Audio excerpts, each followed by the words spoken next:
ਮੁਲਾਕਾਤ ਇਹਨਾਂ ਨਾਲ ਪ੍ਰੋਗਰਾਮ ਦੇ ਵਿੱਚ ਮੈਂ ਸੁਨੀਲ ਰੁਦਰਾ ਤੁਹਾਡੇ ਸਾਰਿਆਂ ਦਾ ਸਵਾਗਤ ਕਰਦਾ ਹਾਂ। ਇਸ ਪ੍ਰੋਗਰਾਮ ਦੇ ਵਿੱਚ ਅਸੀਂ ਤੁਹਾਡੇ ਰੂਬਰੂ ਕਰਾਉਂਦੇ ਹਾਂ ਸਮਾਜ ਦੀਆਂ ਅਜਿਹੀਆਂ ਸ਼ਖਸੀਅਤਾਂ ਜਿਨ੍ਹਾਂ ਨੇ ਆਪਣੀ ਮਿਹਨਤ, ਲਗਨ ਅਤੇ ਜਜ਼ਬੇ ਦੇ ਨਾਲ ਸਮਾਜ ਦੇ ਆਪਣੇ ਖਿੱਤੇ ਦੇ ਵਿੱਚ ਆਪਣਾ ਨਾਂ ਬਣਾਇਆ ਹੈ ਅਤੇ ਆਪਣੇ ਕਿੱਤੇ ਦੇ ਵਿੱਚ ਧਰੂ ਤਾਰੇ ਦੀ ਤਰ੍ਹਾਂ ਆਪਣੀ ਰੋਸ਼ਨੀ ਬਿਖੇਰ ਰਹੇ ਨੇ। ਅਜਿਹੀ ਹੀ ਇੱਕ ਸ਼ਖਸੀਅਤ ਇਸ ਵਕਤ ਸਾਡੇ ਨਾਲ ਨੇ, ਸਤਨਾਮ ਮਾਨਕ ਜੀ, ਜੋ ਕਿ ਪੰਜਾਬ ਪ੍ਰੈਸ ਕਲੱਬ ਦੇ ਪ੍ਰਧਾਨ ਨੇ, ਅਜੀਤ ਸਮਾਚਾਰ ਗਰੁੱਪ ਦੇ ਉਹ ਕਾਰਜਕਾਰੀ ਸੰਪਾਦਕ ਨੇ ਅਤੇ ਪੰਜਾਬੀ ਜਾਗ੍ਰਿਤੀ ਮੰਚ ਦੇ ਪ੍ਰਧਾਨ ਨੇ। ਮਾਨਕ ਸਾਹਿਬ, ਤੁਹਾਡਾ ਬਹੁਤ ਬਹੁਤ ਸਵਾਗਤ ਹੈ। ਸ਼ੁਕਰੀਆ ਜੀ, ਬਹੁਤ ਬਹੁਤ ਧੰਨਵਾਦ। ਸਾਡੇ ਨਾਲ ਸ਼ਾਮਲ ਨੇ Saint soldier management and technical institute ਦੇ ਮੀਡੀਆ ਵਿਭਾਗ ਦੇ ਮੁਖੀ ਜਸਪ੍ਰੀਤ ਕੌਰ ਸ਼ੇਰਗਿੱਲ। ਅਗਲੇ ਸਵਾਲਾਂ ਲਈ ਮੈਂ ਜਸਪ੍ਰੀਤ ਕੌਰ ਨੂੰ ਹੀ ਗੁਜ਼ਾਰਿਸ਼ ਕਰਾਂਗਾ ਕਿ ਮਾਨਕ ਸਾਹਿਬ ਨੂੰ ਆਪਣੇ ਸਵਾਲ ਸ਼ੁਰੂ ਕਰਨ। ਜ਼ਰੂਰ, ਸ਼ੁਕਰੀਆ ਸਰ। ਔਰ ਮਾਨਕ ਸਰ, ਤੁਹਾਡਾ ਬਹੁਤ-ਬਹੁਤ ਸਵਾਗਤ ਕਰਦੇ ਹਾਂ ਅਸੀਂ ਆਪਣੇ ਡਿਪਾਰਟਮੈਂਟ ਦੇ ਵਿੱਚ ਔਰ ਸਾਡੇ ਸਟੂਡੀਓ ਦੇ ਵਿੱਚ। ਔਰ ਸਵਾਲ ਸ਼ੁਰੂ ਕਰਨ ਤੋਂ ਪਹਿਲਾਂ ਤਾਂ ਮੇਰਾ ਜਿਹੜਾ ਪਹਿਲਾ ਸਵਾਲ ਹੈ ਉਹ ਇਹੀ ਹੋਏਗਾ ਕਿ ਪੁਰਾਣੀ ਪੱਤਰਕਾਰੀ ਜਿਹੜੀ ਸੀ ਔਰ ਅੱਜ ਦੀ ਪੱਤਰਕਾਰੀ ਦੇ ਵਿੱਚ ਤੁਸੀਂ ਬਹੁਤ ਪੁਰਾਣੇ ਹੋ, ਤੇ ਤੁਹਾਨੂੰ ਕੀ ਫਰਕ ਜਿਹੜਾ ਉਹ ਨਜ਼ਰ ਆਇਆ ਹੈ? ਮੈਡਮ ਜਸਪ੍ਰੀਤ ਜੀ, ਸਮੇਂ ਦੇ ਨਾਲ ਚੀਜ਼ਾਂ ਬਦਲਦੀਆਂ। ਜਿੱਦਾਂ ਅਸੀਂ ਜਦੋਂ ਹੋਸ਼ ਸੰਭਾਲੀ ਹੈ, ਪਿੰਡਾਂ ਦੇ ਵਿੱਚ, ਮੇਰਾ ਪਿੰਡ ਦੇ ਵਿੱਚ ਜਨਮ ਹੋਇਆ, ਅਤੇ ਜਿਹੜੀ ਤਕਨੀਕ ਜਾਂ ਮਸ਼ੀਨਰੀ ਬਹੁਤ ਘੱਟ ਸੀ। ਜ਼ਿਆਦਾ ਲੋਕ ਕੰਮਕਾਰ ਆਪਣੇ ਹੱਥਾਂ ਨਾਲ ਹੀ ਕਰਦੇ ਸੀ। ਫਿਜ਼ੀਕਲ ਲੇਬਰ ਦਾ ਉਹ ਜ਼ਮਾਨਾ ਸੀਗਾ। ਅਤੇ ਜਿਵੇਂ ਜਿਵੇਂ ਸਾਡਾ ਦੇਸ਼ ਅੱਗੇ ਵਧਿਆ ਅਤੇ ਹਰ ਖੇਤਰ 'ਚ ਜਿਹੜੀ ਹੈ ਤਕਨੀਕ ਆ ਗਈ ਹੈ, ਟੈਕਨੋਲੋਜੀ ਆ ਗਈ ਹੈ, ਮਸ਼ੀਨਾਂ ਆ ਗਈਆਂ। ਇਸ ਕਰਕੇ ਪੁਰਾਣੀ ਜਿਹੜੀ ਪੱਤਰਕਾਰੀ ਆ ਉਹ ਅੱਜ ਦੀ ਪੱਤਰਕਾਰੀ ਤੋਂ ਬਹੁਤ ਵੱਖ ਸੀਗੀ। ਜੇ ਮੈਂ ਜ਼ਿਆਦਾ ਲੰਮੀ ਗੱਲ ਕਰਾਂ ਜਾਂ ਨਾ ਕਰਾਂ, ਮੇਰੇ ਸਾਹਮਣੇ ਦੁਵਿਧਾ ਆ, ਕਿਉਂਕਿ ਤੁਹਾਡਾ ਕਿੰਨਾ ਕੁ ਸਮਾਂ ਆ। ਉਹਦੇ 'ਚ ਗੱਲ ਹੈ ਕਿ ਜਦੋਂ ਅਸੀਂ ਆ ਕੇ ਅਖਬਾਰ 'ਚ ਕੰਮ ਸ਼ੁਰੂ ਕੀਤਾ, ਇੱਕ ਛੋਟੀ ਜਿਹੀ ਅਖਬਾਰ CPM ਦੀ ਲੋਕ ਲਹਿਰ 'ਚ, ਉਸ ਵੇਲੇ ਜਿਹੜੇ ਸਫ਼ੇ ਬਣਦੇ ਸੀਗੇ ਉਹ ਸਿੱਕਾ ਹੁੰਦਾ ਸੀਗਾ, ਛਾਪਾਖਾਨਾ, ਉਹਦਾ ਸਿੱਕੇ ਦੇ ਅੱਖਰ ਹੁੰਦੇ ਸੀ। ਉਹ ਜਿਹੜੇ ਕੰਪੋਜ਼ਿੰਗ ਕਰਨ ਵਾਲੇ ਸੀਗੇ, ਅੱਜ ਕੱਲ੍ਹ ਤਾਂ ਕੰਪਿਊਟਰ 'ਤੇ ਲੜਕੇ ਕੰਪੋਜ਼ ਕਰਦੇ ਆ, ਲੜਕੀਆਂ ਕੰਪੋਜ਼ ਕਰਦੀਆਂ, ਮੈਟਰ ਬੜੀ ਆਸਾਨੀ ਨਾਲ ਕੰਪੋਜ਼ ਹੋ ਜਾਂਦਾ। ਉਹ ਸਿੱਕੇ ਸੀਗੇ ਵੱਖ-ਵੱਖ ਖਾਨਿਆਂ 'ਚ ਰੱਖੇ, ਅਤੇ ਜਿਹੜੇ ਕੰਪੋਜ਼ਿੰਗ ਕਰਦੇ ਸੀ ਉਹ ਇੱਕ ਇੱਕ ਅੱਖਰ ਚੁੱਕ ਕੇ ਉਹਨਾਂ ਦੀ ਕੰਪੋਜ਼ਿੰਗ ਕਰਦੇ ਸੀ, ਹੱਥ 'ਚ ਫੜ ਕੇ। ਇਹਦਾ ਫੱਟੀ ਜਿਹੀ ਫੜੀ ਹੁੰਦੀ ਸੀ। ਉਹ ਇੱਕ ਇੱਕ ਅੱਖਰ ਜਿਹੜਾ ਸਾਹਮਣੇ ਮੈਟਰ ਪਿਆ ਹੁੰਦਾ ਸੀ, ਉਹ ਇੱਕ ਇੱਕ ਅੱਖਰ ਚੁੱਕ ਕੇ ਮੈਟਰ ਪੜ੍ਹ ਕੇ ਉਹਦੇ ਮੁਤਾਬਕ ਪੇਜ ਜਿਹੜਾ ਇੱਕ ਬਣਾਉਂਦੇ ਸੀ। ਅਤੇ ਉਹ ਸਿੱਕਿਆਂ ਦਾ ਪੇਜ ਜਦੋਂ ਬਣ ਜਾਂਦਾ ਸੀ, ਉਹਦੇ 'ਤੇ ਦਬਾਅ ਪਾ ਕੇ ਇੱਕ ਚਰਬਾ ਕੱਢਿਆ ਜਾਂਦਾ ਸੀ, ਅਤੇ ਉਹ ਚਰਬੇ ਨੂੰ ਫਿਰ ਜੋੜ ਕੇ ਅਸੀਂ ਮਿਸਤਰ ਦੇ ਉੱਪਰ ਉਹ ਪੇਜ ਬਣਾਉਂਦੇ ਸੀ, ਅਤੇ ਪੇਜ ਫਿਰ ਜਾ ਕੇ ਮਸ਼ੀਨ 'ਤੇ ਚੜ੍ਹਦੇ ਸੀ। ਅਤੇ ਇਸ ਤਰ੍ਹਾਂ ਦੀ ਉਹ ਪੱਤਰਕਾਰੀ ਸੀਗੀ। ਅਤੇ ਅੱਜ ਪੱਤਰਕਾਰੀ 'ਚ ਕੰਪਿਊਟਰ ਆ ਗਿਆ, ਜਿਹੜੀਆਂ ਬਹੁਤ ਹੀ ਆਧੁਨਿਕ ਮਸ਼ੀਨਾਂ ਆ ਗਈਆਂ। ਪੱਤਰਕਾਰੀ ਪਹਿਲਾਂ ਨਾਲੋਂ ਬਹੁਤ ਬਦਲ ਗਈ ਹੈ। ਸਰ, ਜਿੱਦਾਂ ਤੁਸੀਂ ਦੱਸਿਆ ਕਿ ਆਧੁਨਿਕ ਸਮੇਂ ਦੇ ਵਿੱਚ ਜਿਹੜੀ ਪੱਤਰਕਾਰੀ ਹੈ ਉਹ ਬਹੁਤ ਬਦਲ ਗਈ ਹੈ। ਸੋ ਜਿਹੜੇ ਪਹਿਲਾਂ ਤਾਂ ਚਲੋ ਸੀ ਛਪਾਈ ਹੁੰਦੀ ਸੀ, ਤੁਸੀਂ ਕਿਹਾ ਕਿ ਹੱਥਾਂ ਦੇ ਨਾਲ ਹੁੰਦੀ ਸੀ, ਹੁਣ ਕੰਪਿਊਟਰ ਦਾ ਯੁੱਗ ਆ ਗਿਆ, ਅਤੇ ਉਹਦੇ ਲਈ ਪੱਤਰਕਾਰੀ ਦੇ ਲਈ ਐਜੂਕੇਸ਼ਨ ਦਾ ਸਿਸਟਮ ਜਿਹੜਾ ਹੈ ਉਹ ਕੀ ਹੈ? ਮੈਡਮ, ਪਹਿਲਾਂ ਤਾਂ ਜਿਹੜਾ ਜਰਨਲਿਜ਼ਮ ਸੀਗਾ, ਇਹਦੇ ਬਕਾਇਦਾ ਕੋਈ ਸਕੂਲ ਨਹੀਂ ਹੁੰਦੇ ਸੀ ਜਿਹੜੇ ਇਹਦੇ ਲਈ, ਜਾਂ ਕਾਲਜ ਨਹੀਂ ਹੁੰਦੇ ਸੀਗੇ। ਬੱਚਿਆਂ ਨੇ ਜਿਨ੍ਹਾਂ ਨੇ ਪੱਤਰਕਾਰ ਬਣਨਾ ਸੀਗਾ, ਉਹਨਾਂ ਨੂੰ ਬਕਾਇਦਾ ਕੋਈ ਸਿੱਖਿਆ ਦਿਖਿਆ ਦਾ ਪ੍ਰਬੰਧ ਨਹੀਂ ਹੁੰਦਾ ਸੀਗਾ। ਜਿਹੜੇ ਅਖਬਾਰ ਚੱਲ ਰਹੇ ਹੁੰਦੇ ਸੀ ਉਸ ਸਮੇਂ ਦੇ ਵਿੱਚ, ਉਹਦੇ 'ਚ ਬੱਚੇ ਜਾਂ ਜਿਨ੍ਹਾਂ ਨੇ ਵੀ ਨੌਜਵਾਨਾਂ ਨੇ ਪੱਤਰਕਾਰ ਬਣਨਾ ਸੀ, ਟੇਬਲ 'ਤੇ ਕਰਨੀ ਹੈ ਜਾਂ ਫੀਲਡ 'ਚ ਕੰਮ ਕਰਨਾ ਜਿਨ੍ਹਾਂ ਨੇ, ਉਹ ਉਹਨਾਂ ਅਖਬਾਰਾਂ ਨਾਲ ਜੁੜਦੇ ਸੀ। ਜਿਹੜੇ ਯੂਥ ਹੈ, ਜਿਹੜਾ ਨੌਜਵਾਨ ਹੈ, ਉਹ ਜੁੜ ਕੇ ਉੱਥੇ ਫਿਰ ਉਹ ਸਿੱਖਦੇ ਸੀਗੇ। ਪਹਿਲਾਂ ਖਬਰਾਂ ਬਣਾਉਣੀਆਂ ਸਿੱਖਣੀਆਂ, ਪ੍ਰੂਫ ਰੀਡਿੰਗ ਕਰਨੀ ਸਿੱਖਣੀ, ਅਤੇ ਫਿਰ ਜਿਨ੍ਹਾਂ ਨੂੰ ਅਖਬਾਰ ਵਾਲੇ ਸਮਝਦੇ ਸੀ ਕਿ ਫੀਲਡ 'ਚ ਚੰਗੇ ਚੱਲ ਸਕਦੇ ਆ, ਉਹਨਾਂ ਨੂੰ ਫਿਰ ਫੀਲਡ 'ਚ ਭੇਜ ਦਿੱਤਾ ਜਾਂਦਾ ਸੀਗਾ। ਇਸ ਤਰ੍ਹਾਂ ਦਾ ਸਿੱਖਿਆ ਦਿਖਿਆ ਦਾ ਇੱਕ ਪ੍ਰਬੰਧ ਸੀਗਾ। ਅਤੇ ਹੁਣ ਤਾਂ ਕਾਲਜ ਬਣ ਗਏ ਆ, ਸੰਸਥਾਵਾਂ ਬਣ ਗਈਆਂ, ਯੂਨੀਵਰਸਿਟੀਆਂ ਬਣ ਗਈਆਂ। ਉਹਦੇ 'ਚ ਬਕਾਇਦਾ ਜਰਨਲਿਜ਼ਮ ਦੀ ਟ੍ਰੇਨਿੰਗ ਹੁੰਦੀ ਆ। ਕਈ ਜਿਹੜੇ ਗ੍ਰੈਜੂਏਸ਼ਨ ਦੀ ਪੱਧਰ ਦੇ ਕੋਰਸ ਆ, ਪੋਸਟ ਗ੍ਰੈਜੂਏਸ਼ਨ ਦੀ ਪੱਧਰ ਦੇ ਕੋਰਸ ਹੈਗੇ ਆ। ਉਹ ਪਹਿਲਾਂ ਨਾਲੋਂ ਸਿੱਖਿਆ ਦਿਖਿਆ ਦਾ ਕੰਮ ਬਹੁਤ ਬਦਲ ਗਿਆ। ਔਰ ਸਰ, ਜਦੋਂ ਤੁਸੀਂ ਪੰਜਾਬੀ ਪੱਤਰਕਾਰੀ ਦੇ ਨਾਲ ਸ਼ੁਰੂ ਤੋਂ ਜੁੜੇ ਹੋਏ ਹੋ, ਤੇ ਪੰਜਾਬੀ ਪੱਤਰਕਾਰੀ ਦਾ ਵਰਤਮਾਨ ਜਿਹੜਾ ਸਰੂਪ ਹੈ ਉਹ ਕੀ ਹੈ? ਪੰਜਾਬੀ ਪੱਤਰਕਾਰੀ ਦਾ ਵਰਤਮਾਨ ਸਰੂਪ ਉਹੀ ਹੈ ਜੋ ਦੂਜੀਆਂ ਭਾਸ਼ਾਵਾਂ ਦਾ ਹੈ।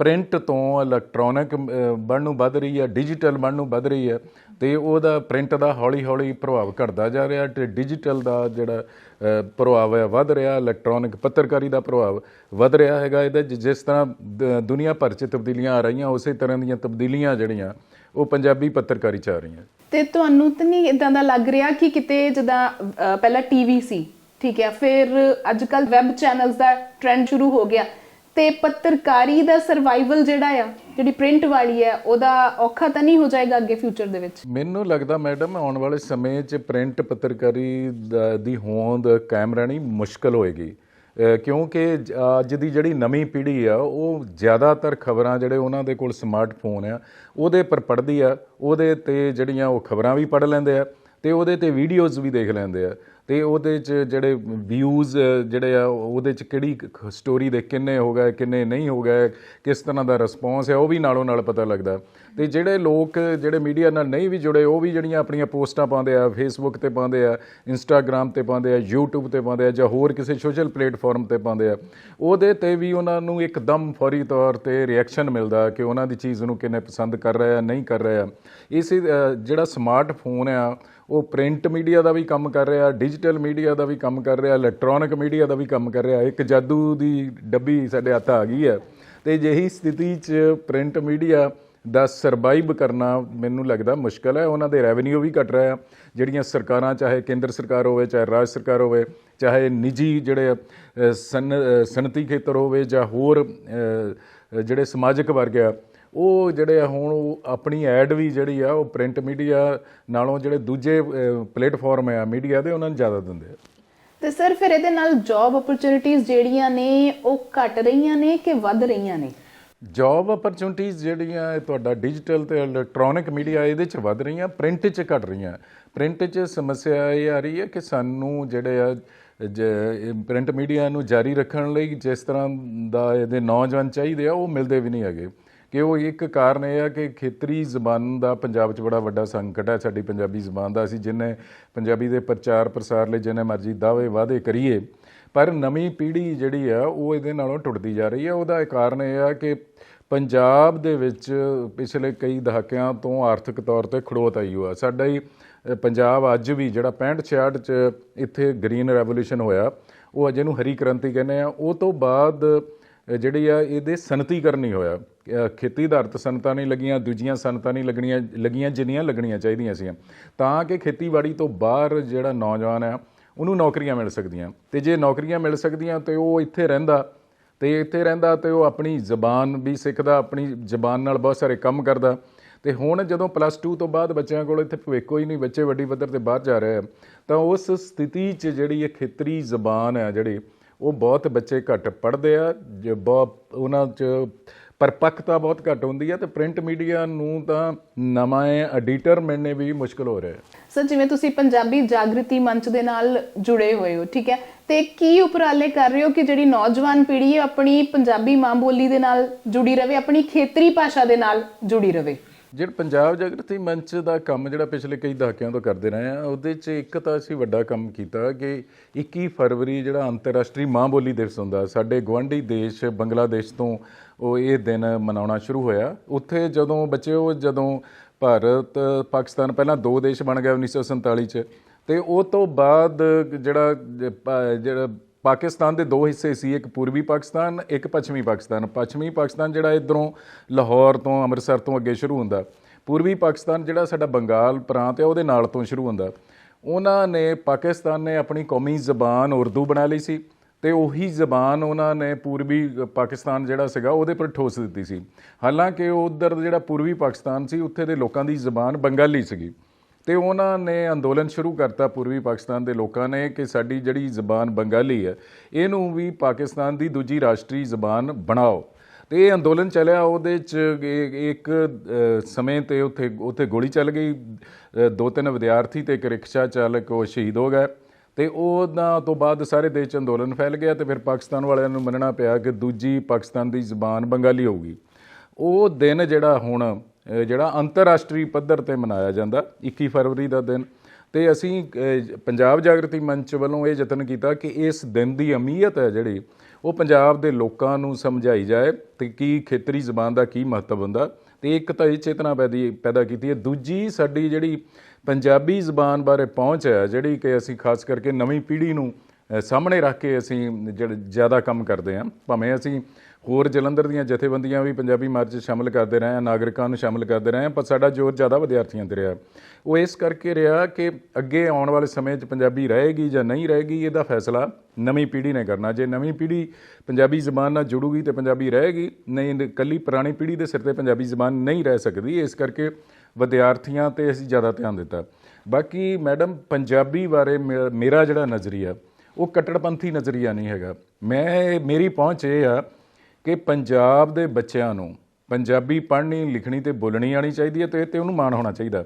ਪਰ ਇਸੇ ਸਮੇਂ ਦੌਰਾਨ ਕਿ ਸਾਡਾ ਪੰਜਾਬ ਬੜਾ ਛੋਟਾ ਜਿਹਾ ਤੇ ਸਾਡੇ ਬੱਚਿਆਂ ਨੇ ਰਾਜਪੁਰੇ ਤੱਕ ਨਹੀਂ ਰਹਿਣਾ, ਉਹਨਾਂ ਨੇ ਰੋਟੀ ਰੋਜ਼ੀ ਦੀ ਭਾਲ 'ਚ ਦੇਸ਼ ਦੇ ਹੋਰ ਹਿੱਸਿਆਂ 'ਚ ਵੀ ਜਾ ਸਕਦੇ ਆ, ਰੋਟੀ ਰੋਜ਼ੀ ਦੀ ਭਾਲ 'ਚ ਵਿਦੇਸ਼ਾਂ 'ਚ ਵੀ ਜਾ ਸਕਦੇ ਆ। ਇਸ ਕਰਕੇ ਉਹਨਾਂ ਨੂੰ ਇੰਟਰਨੈਸ਼ਨਲ ਜ਼ਬਾਨ ਅੰਗਰੇਜ਼ੀ ਵੀ ਚੰਗੀ ਤਰ੍ਹਾਂ ਆਉਣੀ ਚਾਹੀਦੀ ਆ।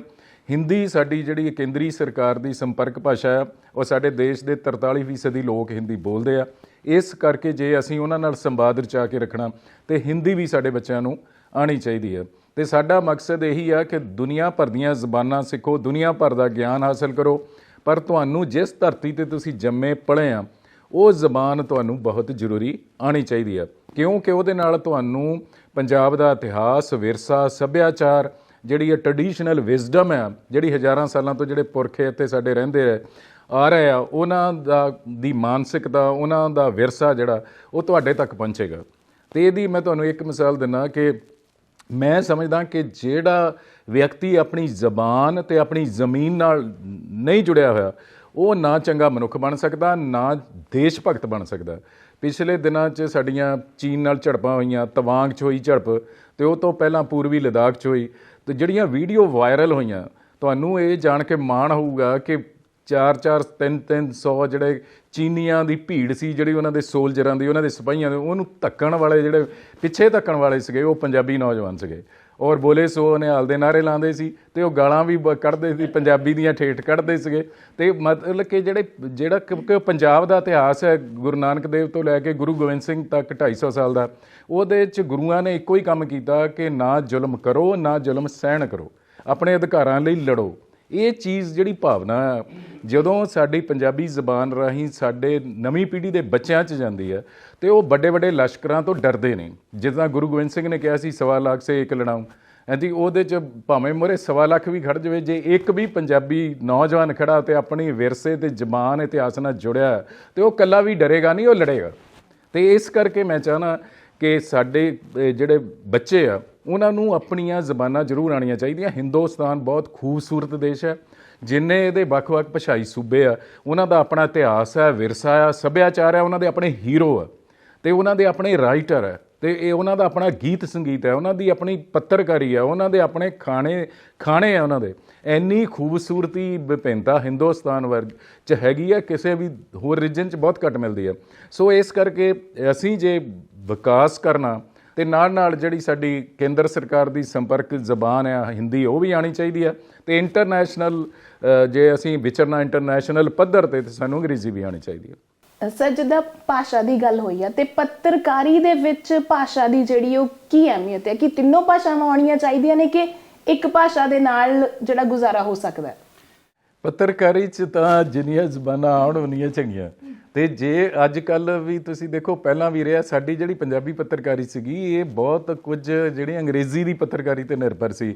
ਜਿਹੜੀਆਂ PTI, ਜਿਹੜੀਆਂ ਖਬਰਾਂ ਦੇਣ ਵਾਲੀ ਏਜੰਸੀ PTI ਆ, UNI ਸੀਗੀ, ਤੇ ਜਾਂ ਹੋਰ ANI ਆ, ਜਿੰਨੀਆਂ ਵੀ ਅਸੀਂ ਏਜੰਸੀਆਂ ਨਿਊਜ਼ ਦੀਆਂ ਵਰਤਦੇ ਹਾਂ, ਤੇ ਚਾਹੇ ਉਹ ਵੀਡੀਓ ਏਜੰਸੀਆਂ ਵੀ ਆ, ਉਹਨਾਂ ਦੇ ਨਾਲ ਸਕ੍ਰਿਪਟ ਜਿਹੜੀ ਆਉਂਦੀ ਆ ਅੰਗਰੇਜ਼ੀ 'ਚ ਹੁੰਦੀ ਹੈ। ਤੇ ਇਸ ਕਰਕੇ ਜੇ ਤੁਸੀਂ ਪੰਜਾਬੀ ਦੀ ਪੱਤਰਕਾਰੀ ਵੀ ਕਰਨੀ ਹੈ, ਹਿੰਦੀ ਦੀ ਪੱਤਰਕਾਰੀ ਵੀ ਕਰਨੀ ਹੈ, ਤੇ ਤੁਹਾਨੂੰ ਜਿਹੜੀ ਅੰਗਰੇਜ਼ੀ ਵੀ ਆਉਣੀ ਚਾਹੀਦੀ ਹੈ। ਤੁਹਾਨੂੰ ਬਹੁਤ ਸਾਰੀਆਂ ਚੀਜ਼ਾਂ ਅੰਗਰੇਜ਼ੀ ਤੋਂ ਅਨੁਵਾਦ ਕਰਨੀਆਂ ਪੈਂਦੀਆਂ। ਤੇ ਜੇ ਇੱਕ ਤੁਸੀਂ ਆਪਣਾ ਗਿਆਨ ਵਧਾਉਣਾ ਤੇ ਜਿਹੜੇ ਅਸੀਂ ਜਿਹੜੇ ਜੇ ਪੱਤਰਕਾਰੀ ਦੇ ਖੇਤਰ 'ਚ ਵਿਚਰਦੇ ਹਾਂ ਤੇ ਜਿਹੜੇ ਇਹਨੂੰ ਜਰਨਲਿਜ਼ਮ ਇਸੇ ਹੀ ਕਰਕੇ ਕਿਹਾ ਜਾਂਦਾ ਕਿ ਹੁਣ ਤਾਂ ਜਰਨਲਿਜ਼ਮ ਪਹਿਲਾਂ ਹੁੰਦਾ ਸੀ ਵੀ ਆਮ ਜਿਹੀ ਜਾਣਕਾਰੀ ਹੋਣੀ ਚਾਹੀਦੀ ਹੈ ਤੁਹਾਨੂੰ ਜੇ ਪੱਤਰਕਾਰੀ 'ਚ ਜਾਣਾ। ਹੁਣ ਪੱਤਰਕਾਰੀ ਜਿਹੜੀ ਆ ਸਪੈਸ਼ਲਾਈਜੇਸ਼ਨ ਵਾਲੇ ਪਾਸੇ ਤੁਰ ਗਈ ਹੈ। ਤੁਹਾਨੂੰ ਜਿਹੜਾ ਸਧਾਰਨ ਕਿਸਮ ਦਾ ਚੀਜ਼ਾਂ ਦਾ ਗਿਆਨ ਵੀ ਚਾਹੀਦਾ ਤੇ ਇੱਕ ਖੇਤਰ ਚੁਣ ਕੇ ਜਿਹੜਾ ਤੁਹਾਡੀ ਪਸੰਦ ਦਾ ਉਹਦੇ 'ਚ ਤੁਹਾਨੂੰ ਗਹਿਰਾਈ ਤੱਕ ਅਧਿਐਨ ਕਰਨਾ ਚਾਹੀਦਾ। ਤੇ ਜੇ ਤੁਸੀਂ ਅਧਿਐਨ ਕਰਨਾ ਨੈਸ਼ਨਲ ਇੰਟਰਨੈਸ਼ਨਲ ਪੱਧਰ 'ਤੇ ਫਿਰ ਤੁਹਾਨੂੰ ਅੰਗਰੇਜ਼ੀ ਵੀ ਆਉਣੀ ਚਾਹੀਦੀ ਹੈ ਤੇ ਇਕੱਲਾ ਪੰਜਾਬੀ ਦੇ ਸਿਰ ਤੇ ਤੁਸੀਂ ਪੰਜਾਬੀ ਪੱਤਰਕਾਰੀ ਨਹੀਂ ਕਰ ਸਕਦੇ। ਬਿਲਕੁਲ। ਔਰ ਪੱਤਰਕਾਰੀ ਦੇ ਵਿੱਚ ਜੇ ਅਸੀਂ ਔਰਤਾਂ ਦੀ ਭੂਮਿਕਾ ਦੇਖੀਏ ਤੇ ਤੁਹਾਨੂੰ ਕੀ ਲੱਗਦਾ ਕਿ ਉਹਨਾਂ ਦੇ ਨਾਲ ਭੇਦਭਾਵ ਹੁੰਦਾ ਜਾਂ ਬਰਾਬਰ ਮੌਕੇ ਮਿਲਦੇ ਨੇ?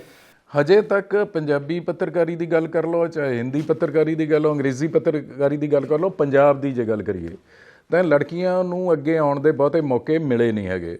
ਉਹਦੇ 'ਚ ਚਾਹੇ ਤਾਂ ਤੁਸੀਂ ਕਹਿ ਲਓ ਕਿ ਸਾਡੀ ਇਹ ਜਗੀਰੂ ਮਾਨਸਿਕਤਾ ਰਹੀ ਹੈ ਜਾਂ ਚਾਹੇ ਇਹ ਕਹਿ ਲਓ ਕਿ ਜੋਖਮ ਭਰਿਆ ਕੰਮ ਹੈ, ਇਹਨੂੰ ਮੁੱਖ ਰੱਖ ਕੇ ਲੜਕੀਆਂ ਨੂੰ ਜਿਹੜੇ ਅਖਬਾਰੀ ਐਸਟੈਬਲਿਸ਼ਮੈਂਟ ਆ ਉਹਨਾਂ ਨੇ ਮੌਕਾ ਨਹੀਂ ਦਿੱਤਾ ਕਿ ਦੇਰ ਰਾਤ ਤੱਕ ਰਹਿਣਾ ਪੈਂਦਾ ਤੇ ਉਹਨਾਂ ਨੂੰ ਛੱਡਣ ਕੌਣ ਜਾਏਗਾ ਤੇ ਉਹ ਇਸ ਤਰ੍ਹਾਂ ਦੀਆਂ ਸਮੱਸਿਆਵਾਂ ਅਸਰ ਰੱਖਿਆ ਤਾਂ ਦੀਆਂ ਸਮੱਸਿਆਵਾਂ ਕਹਿ ਲਓ।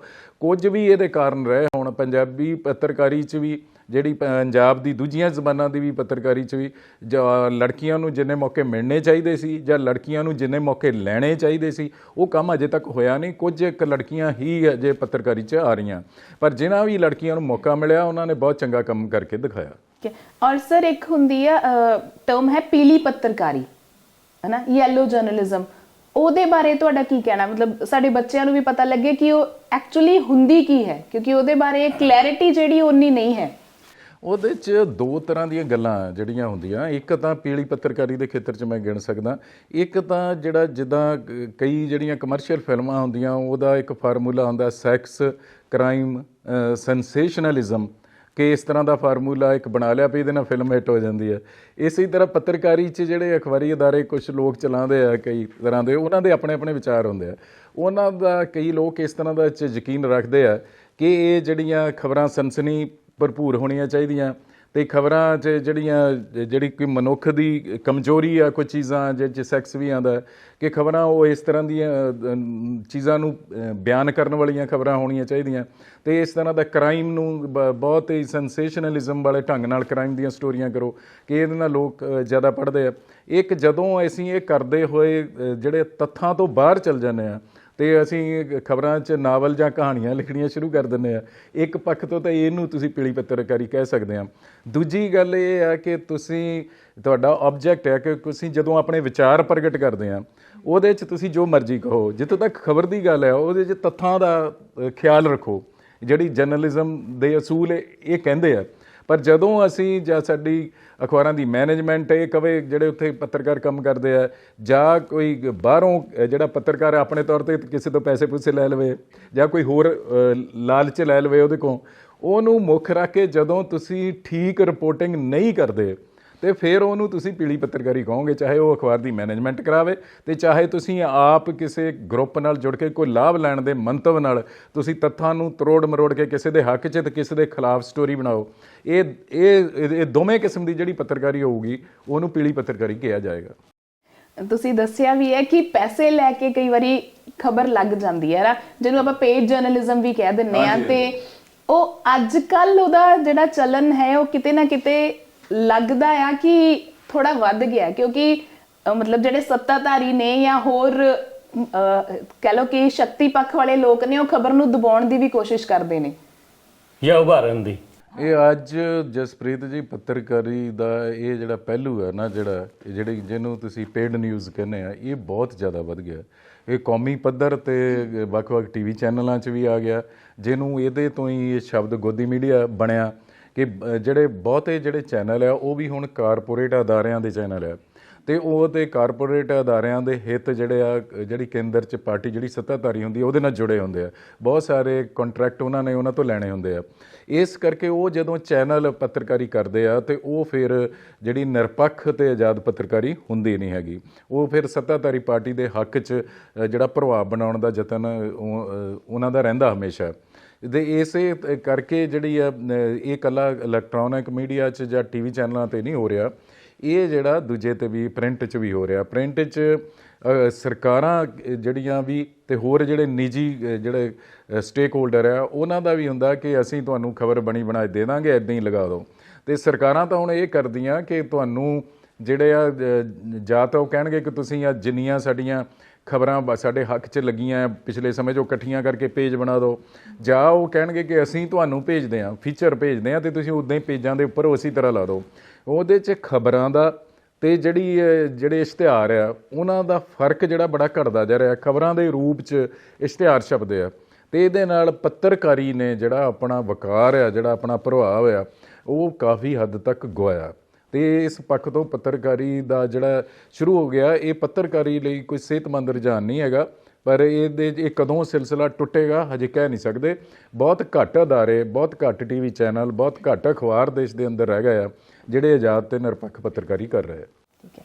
ਔਰ ਤੁਹਾਨੂੰ ਸਰ ਇੰਨਾ ਟਾਈਮ ਹੋ ਗਿਆ ਪੱਤਰਕਾਰੀ ਦੇ ਵਿੱਚ, ਹੈ ਨਾ, ਇੰਨਾ ਐਕਸਪੀਰੀਅੰਸ ਹੋ ਗਿਆ, ਤੁਹਾਡਾ ਕੋਈ ਇਦਾਂ ਦਾ ਇਨਸੀਡੈਂਸ ਹੈ ਜਿਹੜਾ ਮਤਲਬ ਤੁਹਾਨੂੰ ਲੱਗਦਾ ਕਿ ਤੁਹਾਨੂੰ ਆਪਣੇ ਮਤਲਬ ਸਾਡੇ ਨਾਲ ਜਾਂ ਸਾਡੇ ਸਟੂਡੈਂਟਸ ਦੇ ਨਾਲ ਜਾਂ ਆਡੀਅנס ਦੇ ਨਾਲ ਸ਼ੇਅਰ ਕਰਨਾ ਚਾਹੀਦਾ, ਕੋਈ ਯਾਦਗਾਰੀ ਪਲ?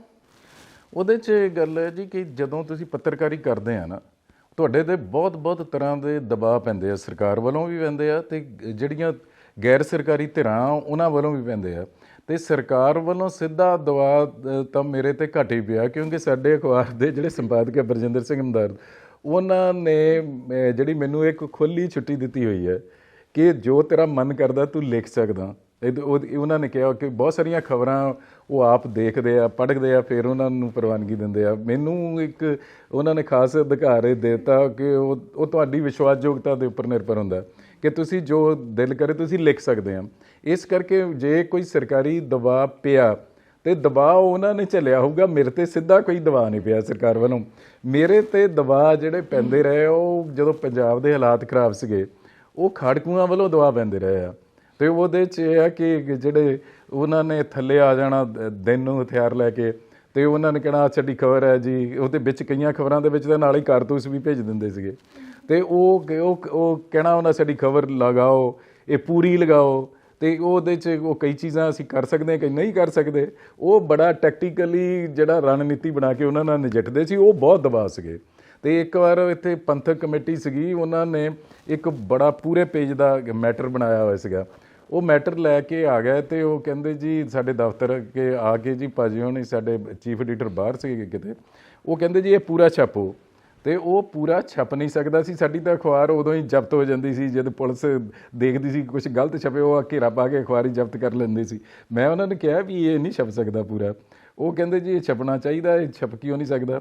ਅਤੇ ਉਹਦੇ 'ਚ ਮੈਂ ਉਹਨੂੰ ਕਿਹਾ ਵੀ ਇਹਦੀ ਐਡਿਟ ਕਰ ਦਿੰਦੇ ਆ, ਇਹਦਾ ਚੌਥਾ ਹਿੱਸਾ ਛਪੂਗਾ, ਤੁਹਾਡੀ ਗੱਲ ਚੱਲ ਜਾਏਗੀ, ਸ਼ਬਦਾਵਲੀ ਸਾਡੀ ਹੋਊਗੀ, ਤੁਹਾਡੀ ਇਹ ਸ਼ਬਦਾਵਲੀ ਨਹੀਂ ਛਾਪ ਸਕਦੇ। ਉਹ ਕਹਿੰਦੇ ਵੀ ਅਸੀਂ ਆਪਣਾ ਕੋਈ ਸੀਨੀਅਰ ਲੀਡਰ ਹੋਊਗਾ ਉਹਨਾਂ ਦਾ ਜਲੰਧਰ 'ਚ, ਉਹਦੇ ਕੋਲ ਚਲੇ ਗਏ। ਇਹ 3 ਵਾਰ ਹੋਇਆ ਹੈ, ਆਏ ਗਏ ਹਥਿਆਰ ਲੈ ਕੇ ਪੂਰੇ ਦਿਨ ਨੂੰ। ਅਤੇ ਉਹ ਤੋਂ ਬਾਅਦ ਥੱਲੇ ਮੈਨੂੰ ਜਾਣਾ ਪੈਂਦਾ ਸੀ ਰਿਸੈਪਸ਼ਨ 'ਤੇ, ਉਹਨਾਂ ਨਾਲ ਡੀਲ ਕਰਨਾ ਪੈਂਦਾ ਸੀ, ਅਖਬਾਰ ਵੱਲੋਂ ਮੈਂ ਹੀ ਡੀਲ ਕਰਦਾ ਸੀ। ਉਹ ਤਾਂ ਮੈਨੂੰ ਸਾਹਮਣੇ ਨਜ਼ਰ ਆਉਂਦੇ ਸੀ, ਉਹਨਾਂ ਦੇ ਹੱਥਾਂ 'ਚ ਹਥਿਆਰ ਹੈ। ਜਦੋਂ ਤੀਜੀ ਵਾਰ ਆਏ ਉਹ ਕਹਿੰਦੇ ਜੀ ਇਹ ਪੂਰਾ ਛਾਪਣਾ ਪੈਣਾ, ਅਤੇ ਅਸੀਂ ਤਾਂ ਤੁਹਾਨੂੰ ਇਹ ਕਹਿਤਾ ਸਾਡੀ ਜਥੇਬੰਦੀ ਦਾ ਹੁਕਮ ਹੈ। ਮੈਂ ਕਿਹਾ ਜੀ ਦੇਖੋ ਮੈਂ ਤੁਹਾਡੇ ਸਾਹਮਣੇ ਬੈਠਾ, ਤੁਸੀਂ ਵੱਧ ਤੋਂ ਵੱਧ ਮੈਨੂੰ ਮਾਰ ਸਕਦੇ ਆ, ਪਰ ਇਹ ਤਾਂ ਵੀ ਤੁਹਾਡਾ ਪੂਰਾ ਛਪ ਨਹੀਂ ਸਕਦਾ ਕਿ ਸਾਡੀ ਅਖਬਾਰ ਤਾਂ ਉਹਨੇ ਉੱਥੇ ਤੱਕ ਨਹੀਂ ਜਾਣ ਦੇਣੀ ਅਤੇ ਪੁਲਿਸ ਨੇ ਜ਼ਬਤ ਕਰ ਲੈਣੀ ਹੈ, ਇਹ ਤੁਹਾਡਾ ਪਰਪਸ ਹੱਲ ਨਹੀਂ ਹੋਣਾ। ਉਹਦੇ 'ਚ ਜੀ ਅਸੀਂ ਫਿਰ ਉਹ ਕਹਿੰਦੇ ਠੀਕ ਹੈ। ਫਿਰ ਉਹਨਾਂ ਨੇ ਉਹ ਜੋ ਸਟੋਰੀ ਸੀ ਪੂਰੇ ਪੇਜ ਦੀ, ਉਹਦੇ ਚੌਥਾ ਹਿੱਸਾ ਅਸੀਂ ਪ੍ਰਵਾਨ ਕੀਤੀ ਛਾਪਣ ਲਈ। ਪਰ ਮੈਂ ਹੈਰਾਨ ਰਹਿ ਗਿਆ, ਦੂਜੇ ਦਿਨ ਉੱਠਿਆ ਜਦੋਂ ਸਵੇਰੇ, ਇੰਡੀਅਨ ਐਕਸਪ੍ਰੈਸ, ਇੰਗਲਿਸ਼ ਟ੍ਰਿਬਿਊਨ ਅਤੇ ਇੱਕ ਹੋਰ ਅਖਬਾਰ ਜਿਹੜੇ ਸੀਗੇ, ਉਹਨਾਂ 'ਚ ਪੂਰੇ ਪੇਜ ਦਾ ਮੈਟਰ ਜਿੱਦਾਂ ਉਹਨੇ ਦਿੱਤਾ ਸੀ ਉੱਦਾਂ ਹੀ ਛਪਿਆ ਸੀਗਾ। ਅਤੇ ਜਿਹੜਾ ਸਟਾਫ ਸੀਗਾ, ਜਿਹੜਾ ਮੇਰਾ ਨਿਊਜ਼ ਸੈਕਸ਼ਨ ਸੀਗਾ, ਕਿ ਉਹਨਾਂ ਨੇ ਕਿਹਾ ਕਿ ਤੂੰ ਆਪ ਵੀ ਮਰਨਾ ਅਤੇ ਸਾਨੂੰ ਵੀ ਮਰਵਾ ਦੇਣਾ। ਅਤੇ ਅਜੀਤ 'ਤੇ ਬਹੁਤਾ ਡਿਪੈਂਡ ਕਰਦੇ ਸੀ ਉਹ ਜਿਹੜੇ ਜਿਨ੍ਹਾਂ ਨੂੰ ਅਸੀਂ ਖੜਕੂ ਕਹਿੰਦੇ ਸੀ, ਕਿ ਸਿੱਖ ਮਾਸੇ 'ਚ ਅਜੀਤ ਜ਼ਿਆਦਾ ਪੜ੍ਹਿਆ ਜਾਂਦਾ ਸੀ। ਪਰ ਉਹਦੇ 'ਚ ਜਦੋਂ ਉੱਥੇ ਚੌਥਾ ਹਿੱਸਾ ਸਟੋਰੀ ਛਪੀ, ਉੱਥੇ ਪੂਰੇ ਪੇਜ ਦੇ ਪੇਜ ਛਪੇ, ਅਤੇ ਉਹ ਸਾਡੇ ਸਟਾਫ 'ਚ ਹੀ ਇਨਸਿਕਿਉਰਿਟੀ ਪੈਦਾ ਹੋ ਗਈ ਸੀ। ਇਸ ਤਰ੍ਹਾਂ ਦੇ ਦਬਾਅ ਉਹ ਜਿਹੜੇ ਆਉਂਦੇ ਰਹੇ ਆ। ਬਾਕੀ ਜਿਹੜੇ ਮੇਰੀ ਜਿਹੜੀ ਦੂਜੀ ਜਿਹੜੀ ਗਰੋਥ ਹੈ ਜਿਹਨੂੰ ਕਹਿ ਸਕਦੇ ਹਾਂ, ਮੇਰਾ ਪਾਲਣ ਪੋਸ਼ਣ ਹੋਇਆ, ਉਹ ਇੱਕ ਖੱਬੇ ਪੱਖੀ ਪਰਿਵਾਰ 'ਚ ਹੋਇਆ। ਅਤੇ ਇਸ ਕਰਕੇ ਬਹੁਤੇ ਜਿਹੜੇ ਆ ਲਾਲਚਾਂ ਦਾ ਮੇਰੀ ਸੋਚ ਦਾ ਹਿੱਸਾ ਨਹੀਂ। ਮੇਰੀ ਸੋਚ ਦਾ ਹਿੱਸਾ ਹੈ ਕਿ ਤੁਸੀਂ ਆਪਣੀਆਂ ਕਦਰਾਂ ਕੀਮਤਾਂ ਨੂੰ ਕਾਇਮ ਰੱਖੋ ਹਰ ਹਾਲਤ 'ਚ, ਅਤੇ ਆਪਣੀਆਂ ਲੋੜਾਂ ਘੱਟ ਰੱਖੋ, ਅਤੇ ਜੇ ਆਪਣੀਆਂ ਲੋੜਾਂ ਜ਼ਿਆਦਾ ਨਾ ਵਧਾਓ। ਤੇ ਇਸ ਕਰਕੇ ਮੈਨੂੰ ਜੇ ਕੋਈ ਲਾਲਚ ਲੂਲਚ ਇੱਦਾਂ ਦੇ ਆਏ ਵੀ ਆ ਤੇ ਮੈਂ ਉਹ ਮਨਜ਼ੂਰ ਨਹੀਂ ਕੀਤੇ ਲਾਲਚ। ਬਿਲਕੁਲ। ਔਰ ਸਰ ਜਦੋਂ ਅਸੀਂ ਕਿਸੇ ਦੀ ਇੰਟਰਵਿਊ ਲੈਣੀ ਹੋਵੇ ਜਾਂ ਮੰਨ ਲਓ ਕਿਸੇ ਆਪਾਂ ਖਬਰ ਹੀ ਛਾਪਣੀ ਆ ਤੇ ਉਸ ਵੇਲੇ ਸਾਨੂੰ ਕਿਹੜੀਆਂ ਗੱਲਾਂ ਦਾ ਧਿਆਨ ਰੱਖਣਾ ਚਾਹੀਦਾ ਆ? ਇਹ ਜਰਨਲਿਜ਼ਮ ਦਾ ਬੇਸਿਕ ਸਵਾਲ ਹੈ ਕਿ ਜਿਹੜੇ ਆਉਂਦੇ ਆ ਜਿਹੜੇ ਉਹਦੇ 'ਚ ਇਹ ਆ ਵੀ ਤੁਸੀਂ ਜਦੋਂ ਕੋਈ ਸਟੋਰੀ ਕਰਦੇ ਆ ਉਹਦੀ ਤਾਂ ਇੱਕ ਨਾ ਨੇਚਰ ਦੇਖੋ, ਤੁਸੀਂ ਜੇ ਪਰਸਨੈਲਿਟੀ ਫੀਚਰ ਕਰਦੇ ਆ ਤੇ ਉਹਦਾ ਤੁਸੀਂ ਉਹਦੇ ਬਾਰੇ ਜਾਣ ਕਰੋਗੇ ਕਿ ਇਹ ਸ਼ਖਸੀਅਤ ਜਿਹੜੀ ਹੈਗੀ ਆ ਇਹਦਾ ਪਾਲਣ ਪੋਸ਼ਣ ਕਿਵੇਂ ਹੋਇਆ, ਇਹਦੀ ਸੋਚ ਕੀ ਆ ਤੇ ਇਹ ਕੰਮ ਕੀ ਕਰ ਰਹੀ ਹੈ, ਉਹਦੇ ਕੰਮ ਦੀ ਕਿੰਨੀ ਕਮੀਅਤ ਹੈ, ਉਹਦੀ ਪਰਸਨੈਲਿਟੀ ਦੇ ਸਾਰੇ ਜਿਹੜੇ ਪਹਿਲੂ ਆ ਉਹਨਾਂ ਦੇ ਬਾਰੇ ਉਹਨਾਂ ਨੂੰ ਸਵਾਲ ਕਰੋਗੇ ਤੇ ਉਹਦੇ ਆਧਾਰ 'ਤੇ ਸਟੋਰੀ ਤੁਸੀਂ ਬਣਾਓਗੇ। ਜੇ ਕੋਈ ਹੈਪਨਿੰਗ ਹੋ ਗਈ ਹੈ, ਜੇ ਘਟਨਾ ਕਿਤੇ ਵਰਤਾਰਾ ਕੋਈ ਵਾਪਰ ਗਿਆ, ਕੋਈ ਵਾਰਦਾਤ ਹੋ ਗਈ ਹੈ, ਫਿਰ ਤੁਸੀਂ ਉਹ ਦੇਖੋਗੇ ਕਿ ਇਹ ਕਿਹੜੇ ਵਿਅਕਤੀ ਨੇ ਕੀਤੀ ਹੈ, ਕਿਹੜੀ ਜਥੇਬੰਦੀ ਨੇ ਕੀਤੀ ਹੈ, ਉਹਦੀ ਵਿਚਾਰਧਾਰਾ ਕੀ ਹੈ, ਇਹਦੇ ਨਾਲ ਜਿਹੜੀ ਇਹਨੇ ਇੱਥੇ ਵਾਰਦਾਤ ਕੀਤੀ ਇਹਦਾ ਮੰਤਵ ਤੇ ਉਦੇਸ਼ ਕੀ ਹੈ। ਉਹਨੂੰ ਹਰ ਪੱਖ ਤੋਂ ਜਿਹੜਾ ਤੁਸੀਂ ਵੱਧ ਤੋਂ ਵੱਧ ਸਵਾਲ ਜਿਹੜੇ ਆਪਣੇ ਮਨ 'ਚ ਰੱਖ ਕੇ ਉਹਨਾਂ ਨੂੰ ਖਰੀਦਣ ਦਾ ਯਤਨ ਕਰੋ, ਤੱਥ ਉਹਦੇ ਲੱਭਣ ਦਾ ਯਤਨ ਕਰੋ। ਤੇ ਕਈ ਵਾਰ ਜਿਹੜੀ ਸਾਹਮਣੇ ਚੀਜ਼ ਹੁੰਦੀ ਆ ਉਹਦੇ ਪਿੱਛੇ ਕਿਹੜੇ ਚੀਜ਼ਾਂ ਕਾਰਜਸ਼ੀਲ ਰਹੀਆਂ ਉਹ ਤੁਹਾਨੂੰ ਪਤਾ ਨਹੀਂ ਹੁੰਦਾ। ਤੇ ਉਹ ਸਟੋਰੀ ਜਿਹੜੀ ਆ ਤੁਹਾਡੀ ਐਨਾਲਿਟੀਕਲ ਹੋਣੀ ਚਾਹੀਦੀ ਹੈ। ਜਿਹੜੀ ਸਟੋਰੀ ਆ ਉਹਦੇ ਤੁਹਾਡੀ ਜਿੱਦਾਂ ਇੱਕ ਭਾਵੇਂ ਤੁਹਾਡੀ ਕਿਸੇ ਵੀ ਧਿਰ ਨਾਲ ਹਮਦਰਦੀ ਵੀ ਹੋਵੇ, ਭਾਵੇਂ ਤੁਸੀਂ ਕਿਸੇ ਧਿਰ ਨਾਲ ਸੰਬੰਧਿਤ ਵੀ ਹੋਵੋ, ਪਰ ਤੁਸੀਂ ਸਮਾਜਿਕ ਵਰਤਾਰਿਆਂ ਨੂੰ ਥੋੜ੍ਹੀ ਵਿੱਥ 'ਤੇ ਰਹਿ ਕੇ ਹਰ ਚੀਜ਼ ਨੂੰ ਕਰੇਦ ਕੇ ਆਪਣੇ ਮਨ 'ਚ ਵੱਧ ਤੋਂ ਵੱਧ ਸਵਾਲ ਬਣਾ ਕੇ ਤੇ ਸੰਬੰਧਿਤ ਲੋਕ ਆ ਇਨਫੋਰਮੇਸ਼ਨ ਲੈਣ ਵਾਲੇ ਉਹਨਾਂ ਨੂੰ ਵੱਧ ਤੋਂ ਵੱਧ ਸਵਾਲ ਕਰੋ। ਉਹਦੇ 'ਚੋਂ ਤੁਹਾਨੂੰ ਸੱਚਾਈ ਲੱਭੇਗੀ ਤੇ ਉਹਦੇ ਆਧਾਰ 'ਤੇ ਤੁਸੀਂ ਆਪਣੀ ਸਟੋਰੀ ਬਣਾ ਸਕਦੇ ਹੋ। ਇੱਕ ਸਵਾਲ ਮਾਨਕ ਸਾਹਿਬ ਮੇਰਾ ਵੀ ਹੈਗਾ ਕਿ ਤੁਹਾਡੇ ਕੋਲ ਅਜੀਤ ਦੇ ਵਿੱਚ ਇੱਕ ਬਹੁਤ ਇੰਪੋਰਟੈਂਟ ਅਹੁਦਾ ਹੈ, ਤੁਹਾਡੇ ਕੋਲ ਪੰਜਾਬ ਪ੍ਰੈਸ ਕਲੱਬ ਦਾ ਅਹੁਦਾ ਹੈ, ਤੁਹਾਡੇ ਕੋਲ ਪੰਜਾਬੀ ਜਾਗਰਤੀ ਮੰਚ ਦੇ ਤੁਸੀਂ ਪ੍ਰਧਾਨ ਹੋ, ਉਹਦੇ ਤੇ ਤੁਸੀਂ ਐਫਰਟਸ ਦੱਸੇ। ਪੱਤਰਕਾਰਤਾ ਦਾ ਜਿਹੜਾ ਡਿੱਗਦਾ ਪਿਆ ਮਿਆਰ ਹੈ ਉਹਦੇ ਲਈ ਐਫਰਟਸ ਤੁਸੀਂ ਪ੍ਰੈਸ ਕਲੱਬ ਦੇ ਵਿੱਚ ਤੇ ਜਾਂ ਅਜੀਤ ਦੇ ਕਾਰਜਕਾਰੀ ਸੰਪਾਦਕ ਦੇ ਤੌਰ ਤੇ ਕੀ ਕਰ ਰਹੇ ਹੋ? ਉਹਦੇ 'ਚ ਜੇ ਮੈਂ ਤੁਹਾਨੂੰ ਅਜੀਤ ਦੀ ਗੱਲ ਦੱਸਾਂ, ਮੈਂ ਉਹ ਵੈਸੇ ਸਾਡਾ ਅੰਦਰੂਨੀ ਮਾਮਲਾ ਹੁੰਦਾ। ਜਿਹੜਾ ਇਹ ਪੱਤਰਕਾਰ ਸਾਡੇ 800 ਦੇ ਲਗਭਗ ਪੱਤਰਕਾਰ ਆ ਇਹ ਸਾਰੇ ਪੰਜਾਬ 'ਚ, ਕੁਝ ਬਾਹਰਲੇ ਸੂਬਿਆਂ 'ਚ ਵੀ ਹੈ, ਕੁਝ ਵਿਦੇਸ਼ਾਂ 'ਚ ਵੀ ਹੈ। ਉਹਦੇ 'ਚ ਜਿਹੜੇ ਪੱਤਰਕਾਰ ਬਾਰੇ ਸਾਨੂੰ ਲਗਾਤਾਰ ਸ਼ਿਕਾਇਤਾਂ ਮਿਲਣ ਕਿ ਇਹ ਪੈਸੇ ਲੈ ਕੇ ਖਬਰ ਛਾਪ ਰਿਹਾ ਜਾਂ ਇਹ ਤੱਥਾਂ ਨੂੰ ਤਰੋੜ ਮਰੋੜ ਕੇ ਛਾਪ ਕਰ ਰਿਹਾ, ਤੱਥ ਤਰੋੜ ਮਰੋੜ ਕੇ ਦੇ ਰਿਹਾ। ਪਹਿਲਾਂ ਤਾਂ ਉਹਨੂੰ ਜਿਹੜਾ ਜਦੋਂ ਇੱਦਾਂ ਦੀ ਸ਼ਿਕਾਇਤ ਆਉਂਦੀ ਆ ਉਹਦੇ ਕੋਲ ਪੱਖ ਲਿਆ ਜਾਂਦਾ ਉਹਦਾ ਅਤੇ ਉਹਨੂੰ ਉਹਦਾ ਜਵਾਬਦੇਹੀ ਉਹਦੀ ਕੀਤੀ ਜਾਂਦੀ ਹੈ।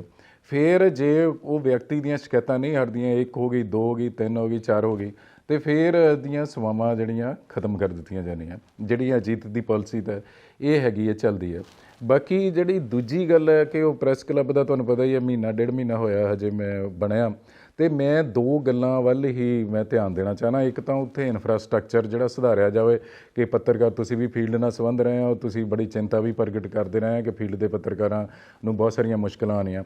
ਉਹਦੇ 'ਚ ਇੱਕ ਬਿਹਤਰ ਉੱਥੇ ਬੁਨਿਆਦੀ ਢਾਂਚਾ ਹੋਵੇ, ਪੱਤਰਕਾਰਾਂ ਦੇ ਬੈਠਣ ਲਈ ਬਿਹਤਰ ਥਾਂ ਹੋਵੇ ਅਤੇ ਜਿਹੜਾ ਉੱਥੇ ਬੈਠ ਕੇ ਉਹ ਆਪਣਾ ਪੜ੍ਹ ਲਿਖ ਸਕਣ ਅਤੇ ਆਪਣੀਆਂ ਸਟੋਰੀਆਂ ਕਰ ਸਕਣ। ਅਤੇ ਦੂਜੀ ਗੱਲ ਮੈਂ ਇਹ ਕਰਨਾ ਚਾਹੁੰਦਾ, ਜਿਹੜੀ ਤੁਸੀਂ ਕੀਤੀ ਹੈ ਗੱਲ, ਕਿ ਬੱਚਿਆਂ ਨੂੰ ਜਾਂ ਜਰਨਲਿਜ਼ਮ ਦੇ ਜਿਹੜੇ ਫੀਲਡ 'ਚ ਆ ਗਏ ਆ ਉਹਨਾਂ ਨੂੰ ਪੱਤਰਕਾਰੀ ਦੇ ਜਿਹੜੇ ਅਸੂਲ ਆ, ਨੈਤਿਕ ਕਦਰਾਂ ਕੀਮਤਾਂ ਆ, ਉਹਨਾਂ ਬਾਰੇ ਜਾਗਰਤ ਕਰੀਏ ਅਤੇ ਨਾਲ ਉਹਨਾਂ ਨੂੰ ਤਕਨੀਕੀ ਜਾਣਕਾਰੀ ਦਈਏ। ਹੁਣ ਜਿੱਦਾਂ ਤੁਹਾਡੀ ਸੰਸਥਾ ਹੈਗੀ ਆ, ਹੋਰ ਵੀ ਸ਼ਹਿਰ 'ਚ ਜਰਨਲਿਜ਼ਮ ਦੇ ਸਕੂਲ ਆ, ਉੱਥੇ ਅੱਛੇ ਟੀਚਰ ਵੀ ਆ, ਉਹਨਾਂ ਨੂੰ ਸਮੇਂ-ਸਮੇਂ 'ਤੇ ਬੁਲਾ ਕੇ ਅਸੀਂ ਜਿਹੜੇ ਫੀਲਡ 'ਚ ਸਾਡੇ ਪੱਤਰਕਾਰ ਕੰਮ ਕਰਦੇ ਆ ਜਾਂ ਟੇਬਲ 'ਤੇ ਕੰਮ ਕਰਦੇ ਆ, ਉਹਨਾਂ ਦੀਆਂ ਥੋੜ੍ਹੀਆਂ ਜਿਹੀਆਂ ਉਹਨਾਂ ਦੇ ਸੰਵਾਦ ਉਹਨਾਂ ਦੇ ਦਰਮਿਆਨ ਕਰਵਾਈਏ ਤਾਂ ਕਿ ਜਿਹੜੀ ਉਹ ਬਿਹਤਰ ਪੱਤਰਕਾਰੀ ਕਰ ਸਕਣ।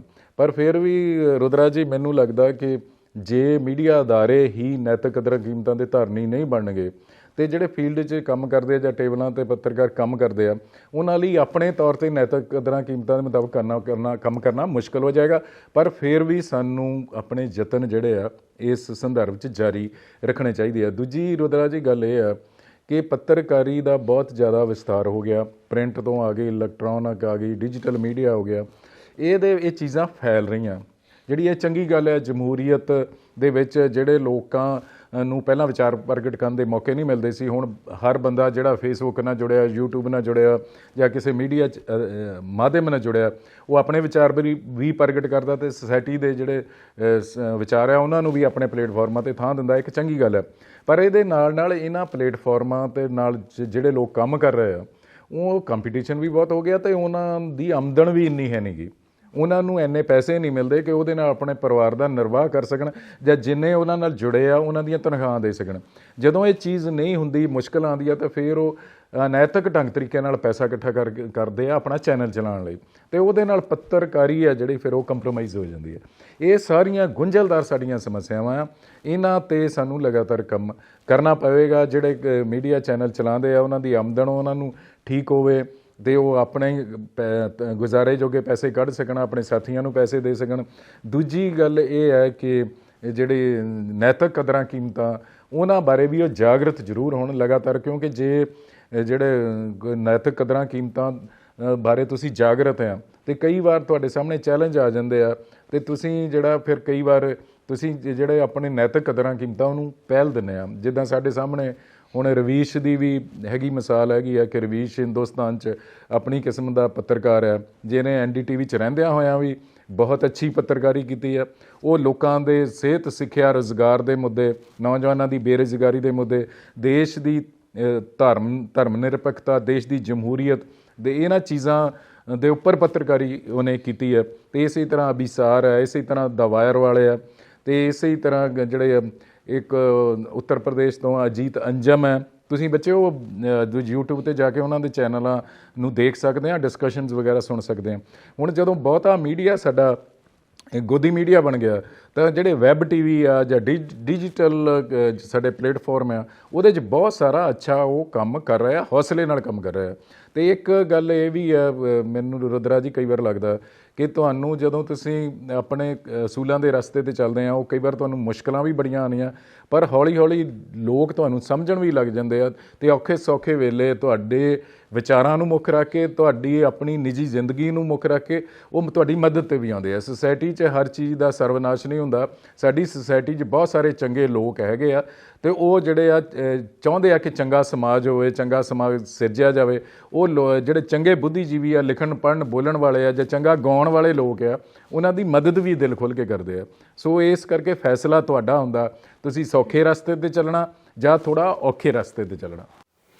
ਬਹੁਤ ਹੀ ਸਕਾਰਾਤਮਕ ਗੱਲਾਂ ਹੋਈਆਂ। ਮੈਂ ਸਮਝਦਾ ਇਸ ਡਿਸਕਸ਼ਨ ਜਿਹੜੀ ਹੈ ਇਹ ਮੀਡੀਆ ਦੇ ਵਿਦਿਆਰਥੀਆਂ ਲਈ ਜਾਂ ਜਿਹੜੇ ਫੀਲਡ ਦੇ ਵਿੱਚ ਪੱਤਰਕਾਰ ਹੋਰ ਜਾਣਨਾ ਚਾਹੁੰਦੇ ਹੈਗੇ, ਜਿਹੜੇ ਕਹਿੰਦੇ ਕਿਊਰੀਅਸ ਟਾਈਪ ਨੇ, ਉਹਨਾਂ ਲਈ ਕਾਫੀ ਲਾਹੇਵੰਦ ਸਿੱਧ ਹੋਣਗੀਆਂ। ਮਾਨਕ ਸਾਹਿਬ ਤੁਹਾਡਾ ਬਹੁਤ ਬਹੁਤ ਧੰਨਵਾਦ। ਸ਼ੁਕਰੀਆ। ਜਸਪ੍ਰੀਤ ਕੌਰ ਤੁਹਾਡਾ ਵੀ ਧੰਨਵਾਦ। ਤੁਸੀਂ ਜੁੜੇ ਰਹੋ ਸੇਂਟ ਸੋਲਜਰ ਟਾਈਮਸ ਨਾਲ Facebook, YouTube ਅਤੇ Instagram 'ਤੇ।